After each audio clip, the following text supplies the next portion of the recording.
I will speak as one who has journeyed with Kenya and who wishes this country well.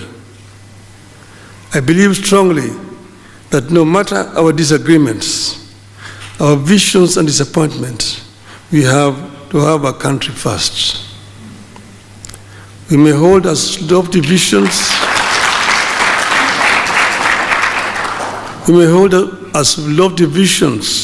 as we wish, but without a country to implement the ideas, they will remain mere wishes and defiled dreams. An imperfect nation making efforts to become a more perfect union is preferable to a nation that went under. So this meeting is taking place at a particularly opportune moment. It is the first since the ODM and the UDA signed an MOU that not only preserved the nation, but also set out a broad agenda for the creation of a people-centered, proactive, inclusive, and pragmatic service delivery. The review also comes at a trying time for the country, emerging for those demanding better services and more say in government. The ferment is also driven by those who feel they have to be in power. Both categories are citizens of Kenya. They deserve a hearing. It is my hope that this policy and performance review could lead to a better understanding and ownership of the government by the people. With the lessons from the recent past, I would say that going forward, everything has to be about the people, not the leaders.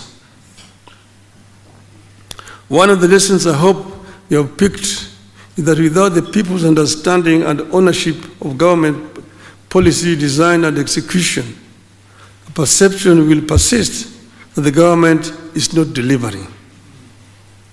So the persistent concern going forward must be, are we carrying the people along? The country has seen upheavals in recent days. While there are those praying for more of such turmoil as a possible path to power, there are millions of others working and praying for the nation to overcome, stand and thrive, no matter our political differences.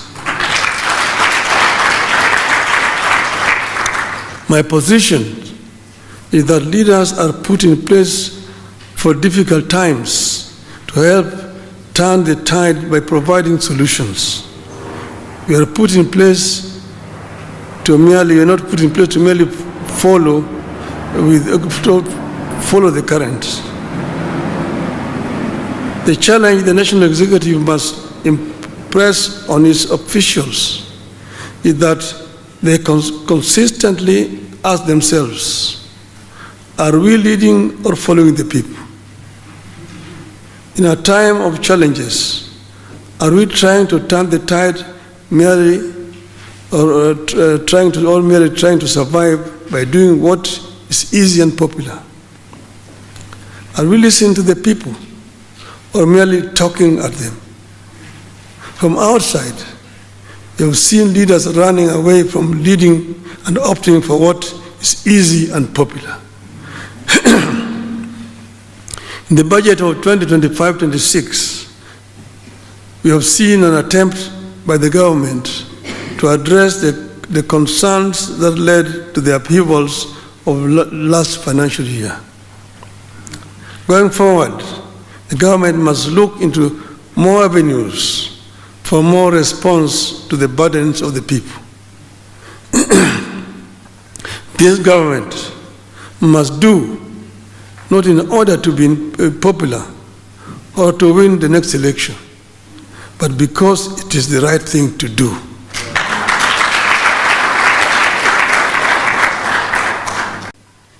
And if you look at Korea in the 60s, it was just like rural Kenya. If they show you what it looked like, the rural Korea, it was like our rural Kisii today. An urban slum. where people are living all over the place. The agricultural land, people living everywhere. Then they decided deliberately that you need to bring people together. People live together. They came up with an idea of housing. But this housing was not just building shelter for people. You are addressing 5 fundamental issues here. You are addressing employment, you are addressing shelter, you are addressing education, you are addressing health and social amenities. So it becomes an integrated development. If you build affordable houses in Kibra and leave it there, people, they will move in. But how are they going to pay the mortgage? You must put up workshops there for them where they're going to work, put a market there where they will sell their wares, okay? And put a school somewhere where the children will go, put a health center somewhere there where if they're sick they'll go,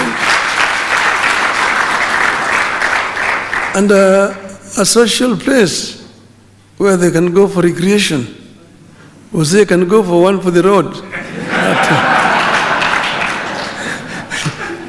after work. Then it becomes sustainable. It becomes sustainable. So I'm happy that you have embraced AI, because it is the way forward in the world today. And Kenya is very strategically situated where we are. We are very fortunate. Kenya can become a hub, a big hub. I was very disappointed when we are not able to move on with the airport contract. That was really very unfortunate. You know, we had awarded the Greenfield airport contract before we left government with Kibaki in 2012. That contract was cancelled. Then it was given again to the same contractor later. But then again cancelled somewhere because of disagreement in the middle. And then now, when we brought in the Adani, they brought all these politics, and then the contract was cancelled. If that is not done, Nairobi will just become dormant. Look at Addis Ababa. It's going, and now they're putting up a new big airport.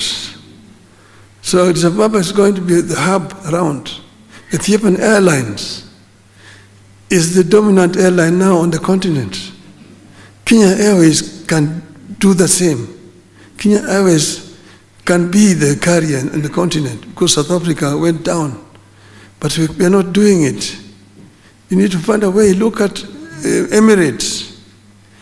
The people in the Emirates there do not look at that airline for making profits.